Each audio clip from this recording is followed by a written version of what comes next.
Jawaharlal Nehru, Ahmadnagar Fort, 13th April 1944, Chapter 1. It is more than 20 months since we were brought here. More than 20 months of my ninth term of imprisonment. The new moon, a simmering crescent in the darkening sky, greeted us on our arrival here. The bright fortnight of the waxing moon had begun. Ever since then, each coming of the new moon has been a reminder to me that another month of my imprisonment is over. So it was with my last term of imprisonment, which began with the new moon, just after the Deepavali, the festival of lights. The moon, ever a companion to me in prison, has grown with more friendly, closer acquaintances, a reminder of the loveliness of the world, of the waxing and waning of life, of light, following darkness, of death and resurrection, following each other at interminable succession. Ever changing, yet ever the same. I have watched it in different phases and its many moods in the evening, as the shadows lengthen in the still hours of the nights, and when the breathe and whisper of dawn bring promise to the coming days.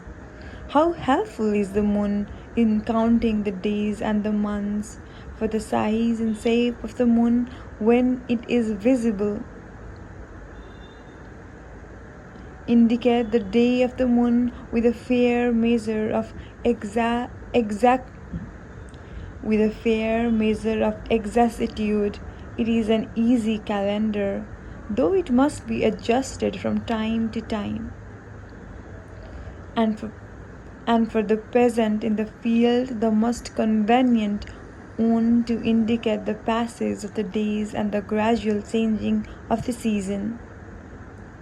3 weeks as we spent here, cut off completely from all news of the outside world, there were no contacts of any kind, no interviews, no letters, no newspapers, no radio.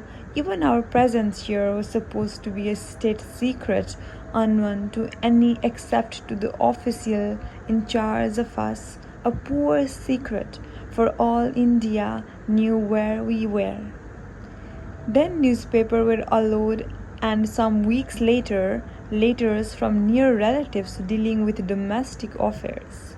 But no interviews during these 20 months, no other contacts. The newspaper contained heavily censored news, yet they gave us some idea of the war that was consuming more than half of the world and of how it fared with our people in India. Little we knew about these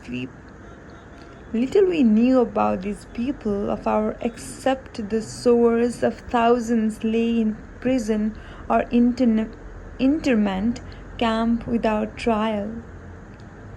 That thousands had been shot to death, that tens of thousands had been driven out of schools and colleges, that something indistinguishable from martial law prevailed over the whole country, that terror and frightfulness darkened the land. They were worse off, far worse than us, those scores of thousands in prison, like us, without trial. For there were not only no interviews, but also no letters or newspapers for them, and even books were seldom allowed. Many sickened for lack of healthy food. Some of our dear ones died for lack of proper care and treatment. There were many thousands of prisoners of war kept in India, mostly from Italy.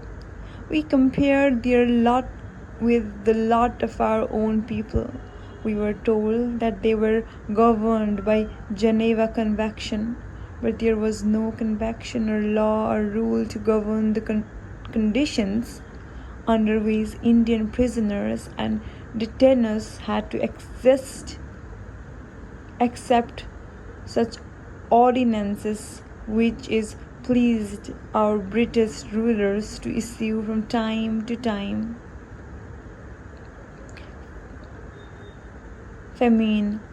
Famine came ghastly, staggering, horrible beyond words. In Mahavar, in Bijapur, in Orissa, and above all, in the rich and fertile province of Bengal. Men and women and little children died in their thousands daily for lack of food. They dropped down dead before the places of Calcutta. Their corpses lay in the mud huts of Bengal's innumerable villages and covered the roads and fields of its rural areas. Men were dying all over the world, and death for a cause. Men were dying all over the world and killing each other in battle, usually a quick death, often a brave death, death for a cause, death with a purpose, death which seemed in this mad world of ours as inexorable logic of events, a sudden end of the life we could not mold or control. Death was common enough everywhere, but here death had no purpose, no logic, no necessity. It was the result of man's incompetence and callousness, man-made, a slow creeping thing of horror with nothing to redeem it. Life merging and fading into death, with death looking out of the shrunken eye, withered frame, while life still lingered for a while. And so it was not considered right or proper to mention it. It was not good form to talk or write of unsavory topics. To do so was to dramatize an unfortunate situation. False reports were issued by those in authority in India and in England, but corpses cannot easily be overlooked. They come in the way.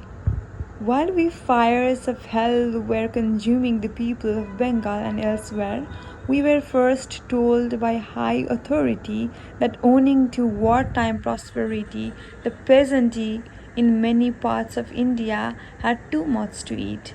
Then it was said that the fault lay with provincial autonomy and that the British government in India or the India Office in London, sticklers for constitutional propriety, could not interfere with provincial affairs. That constitution was suspended, violated, ignored, or changed daily by hundreds of decree and ordinance issued by the viceroy under his sole and unlimited authority. That constitution meant ultimately the unchecked authoritarian rule of a single individual who was responsible to no one in India and who had greater power than any dictator anywhere in the world.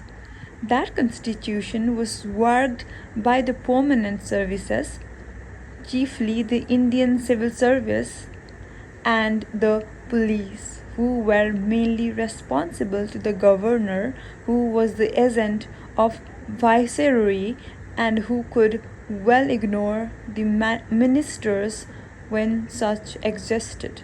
The ministers, good or bad, lived on sufferance and dared not disobey the orders from above or even interfere with the discretion of the services supposed to be subordinate to them. Something was done at last. some relief was given, but 1 million had died, or 2 million, or 3. No one knows how many starved to death or died or disease during those months of horror. No one knows of the many more millions of emaciated boys and stunted and broken in body and spirit, and still the fear of widespread famine and diseases hovers over the land. President Roosevelt for freedoms, the freedom from want. Yet, rich England and richer America paid little heed to the hunger of the body that was killing millions in India, as they had paid little heed to the fiery thirst of spirit that is consuming the people of India. Money was not needed, it was said, and ships to carry food were scarce owing to wartime requirements. But in spite of governmental obstruction and desire to minimize the overwhelming tragedy of Bengal, sensitive and warm hearted men and women in England and America and elsewhere came to our help. Above all, the governments of China and Ireland, poor in their own resources, full of their own difficulties, yet having had bitter experience themselves of famine and misery, and sensing what ailed the body and spirit of India, gave generous help. India has a long memory, but whatever else she remembers or forgets, she will not forget these gracious and friendly acts.